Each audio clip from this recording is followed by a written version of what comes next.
love me. Tell me pretty lies, look me in the face. Tell me that you love me, even if it's fake. Quite common time of year for people to leave the city for a few weeks. Actually, many stay on the Swedish countryside. So up on the mainland. Now, it's a city where 20% of this country's population is living. 2 million.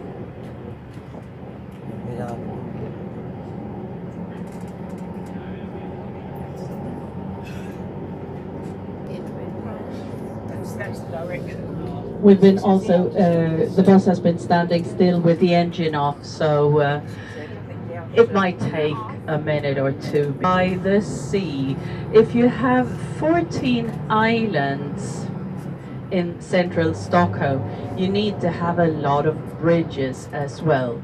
And we do have many, 57 in central Stockholm.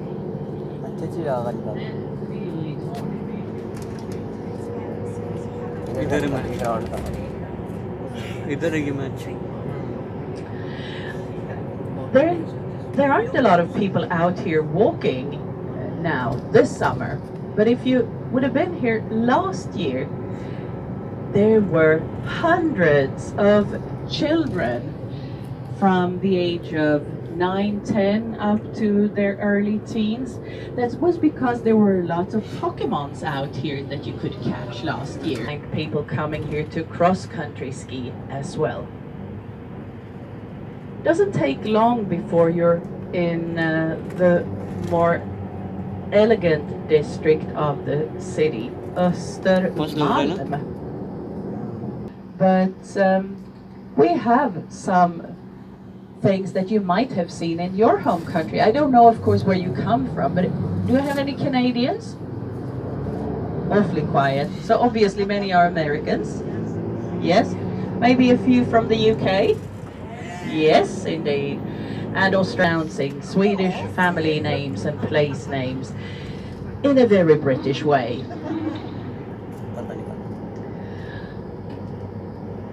We also, for instance, we have a habit, speaking of British, we watch Midsummer Murders on Summer Tuesdays.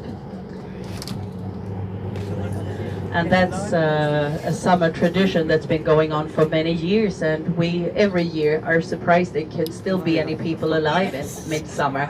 They kill at least 8 people in each episode. So, town being small. The island out here to the left of us is packed with museums and attractions. One is big, the one you see here, the stone building saying Nordic Museum. It was ready in 1910 to be a museum showing how people were living and their daily lives and celebrating. You were putting son of Anders, or like here. If Gunnar had a son, his son's family name would be Gunnarsson. But we drive on Strandvägen, and this has been the most exclusive street address one can have living in central Stockholm ever since the 1880s and 90s. Still, we have Per Gessle, the male part of the group Roxette, living here. In the 70s, we had our tennis player Björn Borg living here in number 9. That's before he discovered that he paid too much tax and decided to move to Monaco to keep more money to himself. And then we had another one who moved abroad, but not depending on the taxes, but to have an international career as an actress. We had Ingrid Bergman, or as we say in Swedish, Ingrid Bergman, growing up here in an apartment entering number 3.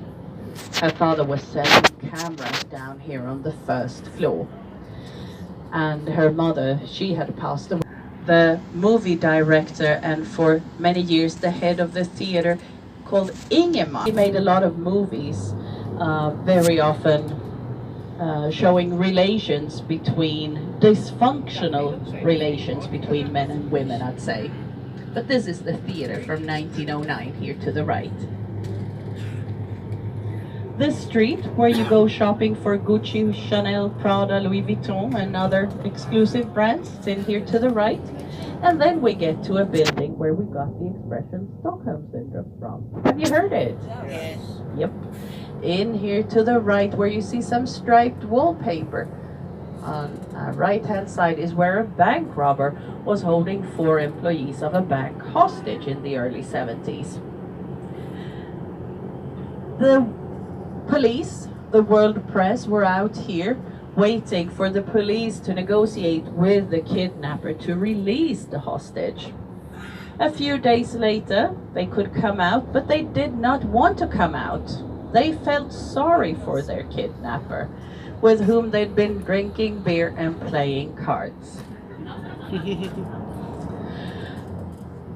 Well, that's the Stockholm Syndrome, but it happened a few years later when a 19-year-old Patty Hearst was kidnapped and went robbing banks with her kidnappers. In here to the right you see Kungsträdgården, King's Garden, a park surrounded by many bars and cafes where people come for an ice cream or a drink, can sometimes have festivals going on here. This is also, when you look right, you'll see the stage where often when the Swedish ice hockey or soccer team has been doing well in a tournament, return here to receive the Swedish people, or to be received by the Swedish people. We're not far away from the old town now. To cross a bridge now, and that means we leave the mainland to come over to the Baltic Sea is on our left side.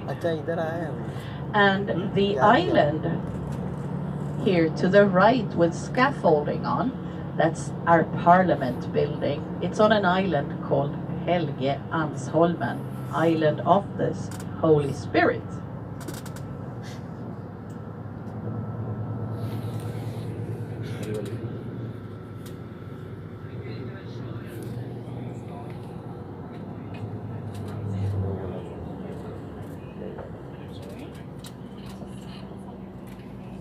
That used to be the seabed once upon a time.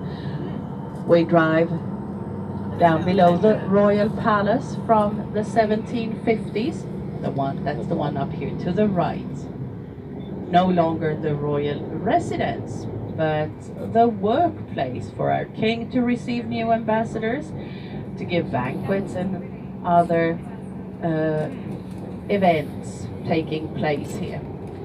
We're going to go for a walk of the old town, but first of all we drive around to find a good place where we can stop and get off. A vessel that was built in Scotland in 1888. It came here in for spending $3,000 US, but still preferred to sit up in the window and look at the view from her window. They're building a new lock here to the left of us. And then when we get across this area with the lock, you see another tall building with a black cupola of an apartment building made of red bricks. That's where the journalist Mikael Blomqvist is living on the island of Södermalm, the place where he was working up till the very last day of his life. He died to the left of us, stopping here in the old town, and then goes down in a tunnel underneath the lake to reappear again at the central railway station. And here it was for a king to get his final rest here in 1280. It was then a Catholic church, but from Reformation of religion in 1527, it was becoming a Lutheran or Protestant. House of aristocracy was for the gatherings of the nobility. And here, one family was living here in the Bondeska palatset. It's been used as the Supreme Court for the last 100 years now.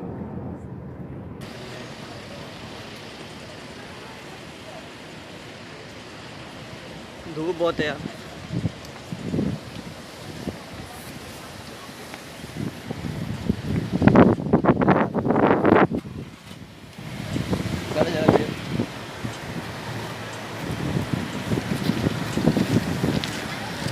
Video मारा था एकदम.